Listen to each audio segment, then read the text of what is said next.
दोस्तों, मैं दीपक, छत्रपति संभाजी नगर से। और ठीक ये कहानी मुझे मेरी माँ ने बताई थी।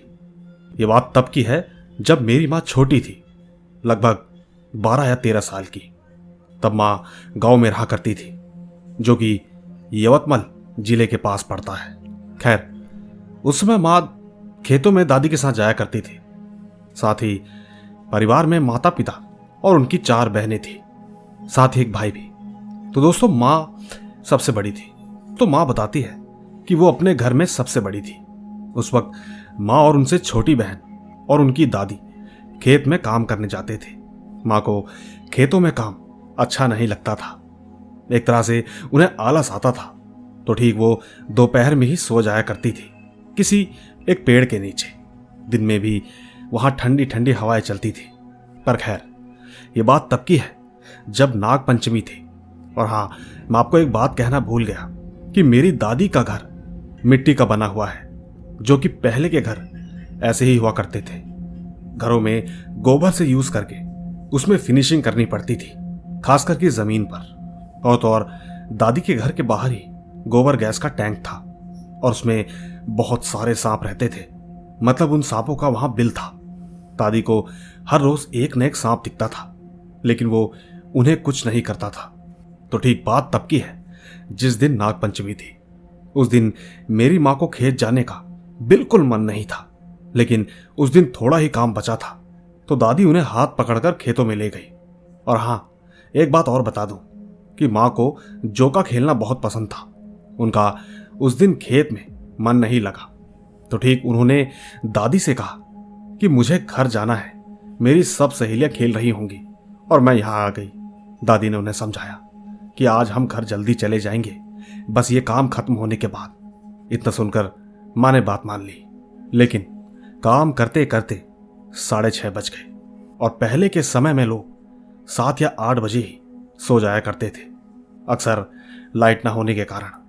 खैर, मां और दादी घर के लिए निकले और जब मां घर आई तो जो गोबर गैस टैंक थी, उन्हें उसके थोड़ी ही दूरी पर एक बेर का पेड़ दिखाई दिया, जो कि हमारे घर से साफ साफ दिखता था।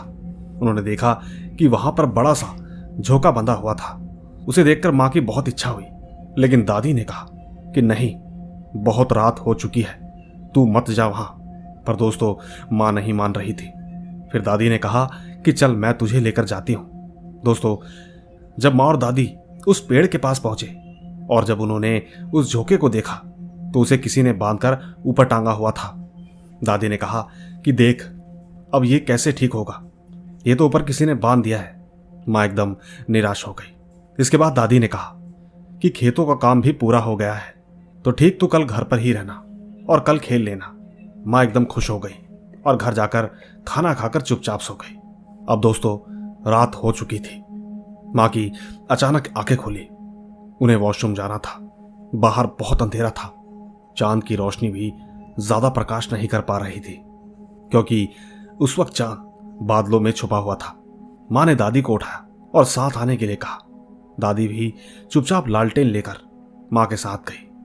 अब इसके बाद मां ने जैसे ही दरवाजा खोला तो खोलने से पहले दादी ने हड़बड़ी में कहा कि रुक जा। दादी दूसरे कमरे से एक डंडा लेकर आई, क्योंकि उन्होंने बाहर से दरवाजे को गेहूं की जो बोरी होती है उसकी वजह से रोका हुआ था, ताकि बाहर से कुछ अंदर ना आ जाए, यही कोई सांप वगैरह। दोस्तों, दादी ने अंदर से डंडे से जोर से दरवाजे पर मारा, क्योंकि कई बार उस बोरी के अंदर सांप भी मिल जाते थे। पर कहीं ना कहीं दादी बहुत बहादुर थी और जब उन्होंने डंडा मारा तो सारे के सारे सांप भाग गए। इसके बाद मां और दादी बाहर गए तो ठीक घर के बाहर एक छोटी सी गली थी।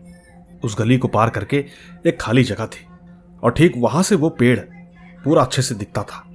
अब जब मां वहां वॉशरूम के लिए गई तो वो लगातार उस पेड़ के पास देख रही थी। दादी भी वहीं मां के पास खड़ी थी, लेकिन मां एकदम दंग रह गई, क्योंकि उस पेड़ पर एक औरत थी जिसने सफेद कपड़े पहने थे। वो ठीक झूला झूल रही थी, वो भी गाने गुनगुनाते हुए। मां ने दादी से कहा कि मां, ये देखो, कोई वहां पेड़ पर झूला झूल रहा है। जब ठीक दादी ने उसे देखा तो दादी समझ गई थी कि वो क्या है। दादी ने गुस्से में आकर मां से कहा कि तू चुपचाप घर चल, कुछ नहीं है वहां। मां ने कहा, है तो सही, मुझे दिख तो रहा है। दादी ने एक थप्पड़ पीठ पर मारा और उनका हाथ पकड़कर वापस घर ले आई। इसके बाद जब सुबह हुई तो मां ने दादी से पूछा कि क्या हुआ था कल रात को, कौन थी वो। दादी ने कहा कि वो हमारे घर के पीछे कमला है, जिसको उसके पति ने फांसी देकर मारा था और फांसी देने के कुछ दिन बाद ही वो अचानक मर गया था। दोस्तों, ये सब सुनने के बाद मां कभी रात को बाहर नहीं निकली। सच कहूं तो ये कहानी तो इतनी सी ही है, लेकिन मैं जल्द ही आप सभी को कुछ और कहानियां भी सुनाऊंगा। मैं बस इतनी ही आशा करता हूं कि ये जो कोई भी भूत साये होते हैं वो किसी न किसी की राशि में होते हैं। इसीलिए शायद मेरी मां को ये बहुत बार दिख चुके हैं, जो कि वो अक्सर मुझे बताते हैं। धन्यवाद। आइए दोस्तों, चलते हैं दूसरी कहानी की तरफ। दोस्तों, मेरा नाम पारुल चौहान है और आज जो मैं आपको कहानी बताने जा रही हूं, जैसा कि मैंने आप सभी से वादा किया था कि अगर मेरी एक कहानी इस चैनल पर आती है तो मैं आपको दूसरी कहानी भी भेजूंगी। और साथ ही मैं सर का शुक्रिया अदा भी करना चाहती हूं कि उन्होंने मेरी कहानी को अपनी आवाज दी। दोस्तों, ये कहानी मेरी माँ की बुआ जी के साथ घटी थी। वहां पर जब माँ ने मुझे ये कहानी सुनाई तो मुझे ये कहानी सुनकर बहुत दुख हुआ कि आखिरकार कैसे कोई रूह किसी की जान पर बन आती है। दोस्तों, दरअसल हुआ यह था कि मां के फूफा जी पहले ही गुजर गए थे और उनके गुजरने के बाद कुछ समय तक तो सब कुछ ठीक रहा, लेकिन जब वो कुछ समय गुजरा तो सब कुछ बदल सा गया। एक रात की बात है, घर पर सब लेटे हुए थे। उसी वक्त अचानक सबको यही लगा कि मां की बुआ के कमरे में कोई बात कर रहा है। सबको यही लगा कि शायद उनके कमरे में कोई गैर पुरुष है। सबने उन्हें एकदम से गलत समझ लिया, लेकिन जब दरवाजा खुलवाया गया तो अंदर कोई भी नहीं था। और तो और वो आवाज भी मानो एकदम से गायब हो गई। जब उनसे पूछा गया कि अंदर कौन बात कर रहा था, तब उन्होंने दादा की ओर इशारा करते हुए कहा कि वो इनके पिताजी थे। वही रोज रात को आते हैं और रोज हमसे चलने को कहते हैं। दोस्तों, वो इतना कहकर एकदम से बेहोश हो गई और जब उन्हें होश आया तो उन्हें कुछ भी याद नहीं था। धीरे धीरे उनकी तबीयत बिगड़ना स्टार्ट हो गई। एक समय ऐसा भी आया कि लगने लगा शायद अब ये बच नहीं पाएंगी, पर वक्त बदलता रहा। धीरे धीरे उनकी तबीयत ठीक हो गई। सभी लोगों को ये लगा कि शायद अब सब कुछ ठीक हो गया है। और दोस्तों, हुआ भी कुछ ऐसा ही। कुछ समय तक तो सब कुछ ठीक था, लेकिन जब भी कोई फेस्टिवल आता, जैसे होली, दीपावली, उसकी एक रात पहले माँ जी के फूफा जी की आवाज सुनाई देती और ठीक इसके दूसरे ही दिन माँ जी की बुआ जी की तबीयत बहुत खराब हो जाती थी। ऐसा लगभग 1 साल के अंदर चला। आखिरकार एक दिन उनकी डेथ ही हो गई। दोस्तों, नहीं मालूम आपको यह कहानी कैसी लगेगी, पर यह एक सच्ची कहानी है। अगर आपको इसके बारे में कुछ भी पता है तो आप प्लीज नीचे कमेंट में जरूर बताना। धन्यवाद। आइए दोस्तों, तीसरी कहानी की तरफ चलते हैं। दोस्तों, मेरा नाम सौरभ है। मैं यूपी का रहने वाला हूं और यह घटना जो मैं आप सभी को बताने वाला हूं, यह कोई झूठी या भूत की घटना नहीं है। यह घटना है मेडिटेशन की, जिसे हम योग भी बोल सकते हैं। वैसे मैं पिछले कुछ सालों से मेडिटेशन कर रहा हूं। मैं अपने शरीर से आत्मा को निकालने की कोशिश कर रहा था। मैंने बहुत बुक पढ़ी जिससे कि आप ये सब कैसे कर सकते हैं। बाकी मैं उस किताब का आपको नाम नहीं बताना चाहता हूं। बस मैं एक दिन ऐसा करने में सफल हो गया था। मैं ऐसे ही ध्यान कर रहा था और ठीक मेरी आत्मा ने मेरा शरीर छोड़ दिया था। मैं ठीक अपने सामने अपने आप को देख पा रहा था। मैं सबकी बातें सुन रहा था, लेकिन मैं फंस गया था। कारण यह था कि मैं दूसरी दुनिया से इसको अपने शरीर में कैसे लाऊं, समझ नहीं आ रहा था। घर में रोना चालू हो गया था। तकरीबन 4 से 5 घंटे हो गए। फिर अचानक किसी सफेद प्रकाश ने मेरा हाथ पकड़ लिया और मेरे शरीर की तरफ ले गए। मैं अचानक अपने शरीर में वापस आ गया। इसके बाद मैंने ऐसा करने की कोशिश नहीं की। धन्य हो उस प्रकाश का। पता नहीं वो कौन था जो मुझे वापस मेरे शरीर में ले आया। दोस्तों, जब मैंने ये बात घर वालों को बताई तो किसी ने यकीन नहीं किया, लेकिन जब मैंने ये बताया कि मैंने इसके लिए क्या क्या किया था, तब जाकर कहीं सबको यकीन आ पाया। हाँ, तो दोस्तों, ये तो बात हो गई मेडिटेशन की। इसी के साथ मैं एक सच्ची घटना और सुनाना चाहता हूं, जो कि मेरी नानी के साथ घटी थी। बात 2017 की है, जब मेरे नाना और नानी किसी मंदिर के दर्शन के लिए जा रहे थे। मेरी नानी को कुछ अजीब सा डर लग रहा था। यह बात जब नानी ने नाना को बताई तो नाना जी ने बस यही कहा कि सफर में अक्सर ऐसा होता रहता है। बाकी पहला दिन तो ट्रेन में अच्छे से बीत गया, लेकिन ट्रेन से उतरने के बाद वहां से कम 10-15 किलोमीटर चलना पड़ता है। नानी कुछ ही दूर चलने के बाद थक गई। नाना ने कहा कि चलो ठीक है, कुछ देर आराम कर लेते हैं, कोई अच्छी जगह देखकर बैठते हैं। चलते चलते उन्होंने वहीं पास में एक पीपल के पेड़ के नीचे बैठना ठीक समझा। दोस्तों, वहां बैठने के बाद किसी को क्या पता था कि अब नानी के साथ क्या होने वाला है। वहां से आराम करने के बाद जब नानी उठी तो अचानक उनके सर में तेज दर्द होने लगा। लेकिन कुछ दूर चलने के बाद उनका सर इतना दर्द होने लगा कि अब तो एक कदम भी नहीं चला जा रहा था। कुछ ही पलों में वो अचानक कुछ बड़बड़ करने लगी। किसी तरह नाना और कुछ लोगों ने उनको मंदिर तक पहुंचाया। नाना जी ने सोचा कि इतनी दूर से आए हैं तो पहले दर्शन कर लेते हैं, फिर नानी को डॉक्टर के पास ले चलेंगे। साथ ही दोस्तों, आपको यह भी बताता चलूं कि मेरी नानी भगवान शिव की बहुत बड़ी भक्त है। पर खैर, मंदिर के पास पहुंचने के बाद नाना ने नानी से कहा कि चलो आप दर्शन कर लेते हैं। नानी मंदिर के अंदर जाने से मना करने लगी। यूं समझिए कि वो अंदर जाने को तैयार ही नहीं हो रही थी। देखते ही देखते वहां भीड़ लगने लगी। लोग पूछने लगे कि आखिर क्या हो गया। सच कहूं तो किसी तरह मिलकर नानी को शांत किया गया। अब नानी को हॉस्पिटल ले जाने की बातें हो रही थी। उसी बीच एक पंडित ने कहा कि इनको हॉस्पिटल नहीं, किसी मंदिर के पंडित के पास ले जाओ।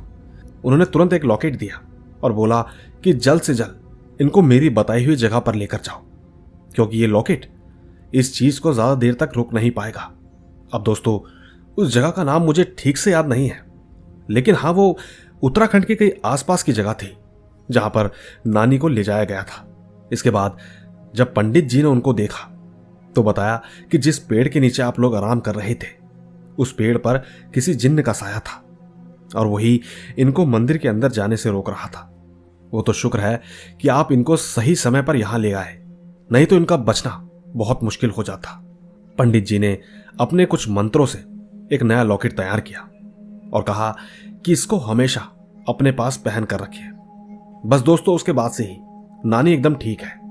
लेकिन दोस्तों, एक बात मुझे बिल्कुल भी समझ में नहीं आई। अगर नानी भगवान के दर्शन के लिए जा रही थी तो क्या उनके साथ ऐसा होना ठीक था? आप अपने विचार कमेंट में जरूर बताना। धन्यवाद। आइए दोस्तों, चौथी कहानी की तरफ। दोस्तों, ये कहानी मेरे बड़े भाई की है। मेरे बड़े भाई का नाम शाहबाज है। एक बार वो अपने दोस्त की शादी में गया हुआ था। ठीक शादी होने के बाद मेरे भाई ने अपने दोस्त से कहा कि यार अब मैं चलता हूं। दोस्त ने उसे वहीं पर रुकने को कहा, क्योंकि वहां पर उसके और भी दोस्त आए हुए थे। उन्होंने कहा कि हम सब एक साथ चलते हैं। साथ ही आपको यह भी बता दूं कि मेरे बड़े भाई के दोस्त का घर जमलपुर में है। वैसे पहले तो भाई के दोस्त नहीं माने कि तुम सब यहीं रुक जाओ, लेकिन बार बार समझाने पर वो भी मान गए। इसके बाद सब अपने अपने घर की ओर निकल गए। सबके सब रास्ते की ओर बढ़ ही रहे थे कि तभी उनकी नजर एक औरत पर पड़ी, जो कि एक बच्चे के साथ थी। वो उनसे लिफ्ट मांग रही थी। रॉकी ने उस औरत के पास जाकर गाड़ी रोकी। उसकी उम्र उस वक्त यही कोई 45 साल के आसपास होगी। उसने कहा कि मुझे आगे तक जाना है, क्या आप छोड़ देंगे? पहले तो भाई ने कहा ठीक है, पर जब उसकी नजर पैरों पर पड़ी तो वो एकदम से घबरा गया। उसने तुरंत ही दरवाजा बंद किया और वहां से गाड़ी तेज निकाल। उसी बीच घर पहुंचने के बाद भाई के दोस्त सभी हमारे घर पर रुके। इस कहानी में एक चीज बड़ी अजीब थी। मेरा सवाल यह है कि जब भाई ने अपने सभी दोस्तों को यह बात बताई थी कि उस औरत के उल्टे पैर हैं और वहां से गाड़ी लेकर निकल गए, तो ये बात उस औरत ने भी सुनी थी, लेकिन उसने कुछ भी नहीं कहा। न जाने ऐसा क्यों। धन्यवाद। आइए दोस्तों, चलते हैं 5वीं कहानी की तरफ। मेरा नाम महेंद्र प्रताप यादव है। गांव में हमारी काफी अच्छी खेती है। बड़े बड़े प्लॉट हैं। गेहूं, धान और गन्ने की फसल अच्छी होती है। गांव के उत्तर पश्चिमी साइड ये सारे खेत पड़ते हैं। 5-6 किलोमीटर तक कोई भी गांव नहीं है, केवल खेत ही खेत है। ठीक हमारे खेत से सटे एक और लोगों का खेत पड़ता है। दोनों खेत के कोनों में एक विशाल बरगद का पुराना पेड़ है, जहां खेती की शुरुआत से पहले ज्योनार चढ़ाया जाता था, जो कि मिट्टी के बर्तन में चावल और दूध से पकाया जाता है। घर की मान्यता के अनुसार उस पेड़ पर एक दानव बाबा रहते हैं, जो खेती की रक्षा करते हैं। खैर, 15 साल पहले की बात है। दोपहर 3 बजे का समय था। मैं खेती की ओर टहलने जा रहा था। उस समय खेत में गन्ने की 6 बीघा फसल खड़ी थी। दिसंबर का महीना था शायद। घर से कुछ ही दूर मैंने देखा कि मोहल्ले में एक व्यक्ति अपने लड़के को कंधे पर लाद कर घर की तरफ आ रहे थे। उनके पीछे काफी भीड़ थी।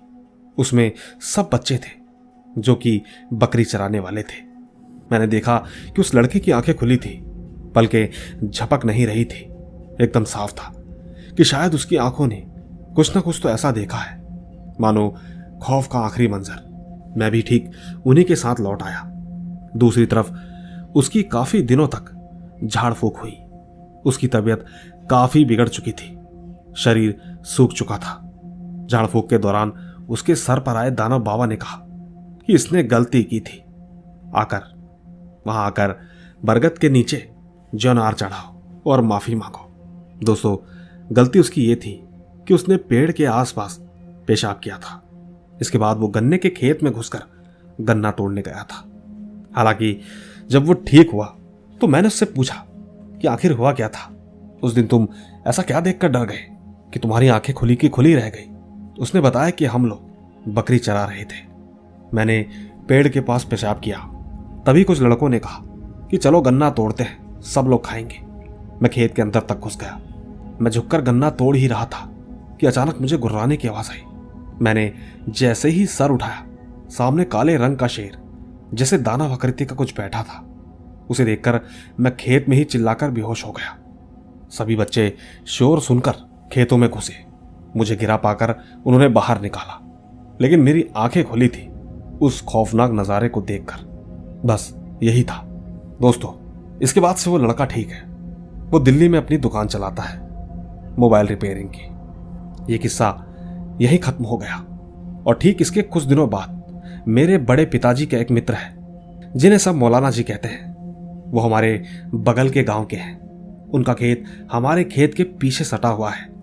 मौलाना जी झाड़ फूक के अच्छे जानकार हैं। एक बार की बात है, वो घर पर आए हुए थे। लड़के के साथ हुई घटना की चर्चा जब उनसे हुई तो घमंड में बोले कि हमारे आसपास कोई भटक भी नहीं सकता। इतना उनको अपने ऊपर विश्वास था। लेकिन लगभग 1 महीने बाद धान की फसल की रोपाई का समय था। वो नहर से खेतों में पानी लगाने गए हुए थे। रात का समय था, तकरीबन 1 बजे। हालांकि उनका खेत भी काफी बड़ा था, तो तकरीबन सुबह 7 बजे तक उनका खेत तैयार होता पानी से भरकर। पर खैर, जब वो रात में उस पेड़ के आसपास से गुजर रहे थे तो आवाज आई कि इधर मत आ, ये रात्रि पहर है। लेकिन मौलाना जी अपने घमंड में थे। वो बिल्कुल नहीं माने। उल्टा वो तो गाली देने लगे कि आ मेरे सामने आ, मैं तुझे देख लूंगा। दोस्तों, इसके बाद जो हुआ मौलाना जी कभी नहीं भूल पाए। उसी वक्त पेड़ से वही भयानक आकृति उतरी। मुंह से आग धधक रही थी। पेड़ से नीचे उतरकर वो मौलाना जी के पीछे पड़ गई। मौलाना जी जान बचाकर भागे।